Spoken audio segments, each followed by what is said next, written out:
Narito na ang PTV Balita ngayon.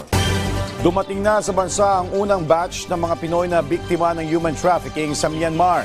Pasado alas 3 ng umaga kanina nang lumapag sa NAIA Terminal 1 ang kanilang eroplano kung saan sinalubong sila ng mga opisyal ng Department of Foreign Affairs, Department of Migrant Workers at iba pang ahensya.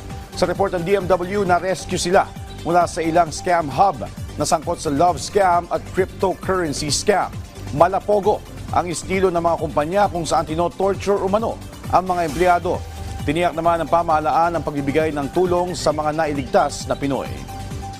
Sila po itatanggap ng financial assistance, no? Meron nakahandang 50,000 sa DMW at 10,000 mula sa OWA, no? Maliban doon, yung legal assistance na napaka-importante ibibigay po natin. May reintegration program din tayo na kung talagang hahanap sila ng matinong trabaho una dito sa ating bansa, pwede natin silang i-refer, no? Yung gusto mag-upskill, andyan po ang TESDAT. Sa ibang balita, nasa hanggang 15,000 pasahero ang inaasahang dadagsa sa Ninoy Aquino International Airport ngayong Holy Week. Sa pagtaya ni NIA General Manager Eric Ines, mas marami ito kumpara sa dami ng mga pasaherong nagbabakasyon noong nakalipas na taon.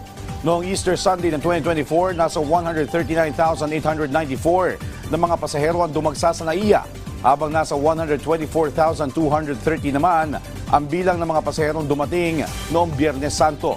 Tiniyak naman ni Ines na walang mangyayaring brownout o power interruption sa NAIA sa panahon ng mahal na araw. Sa ngayon, patuloy pa rin ang pagpapabuti sa serbisyo ng NAIA. At yan ang mga balita sa oras na ito. Para sa iba pang updates, follow at ilike kami sa aming social media platforms at PTVPH. Ako po si Joshua Garcia para sa Pambansang TV sa Bagong Pilipinas.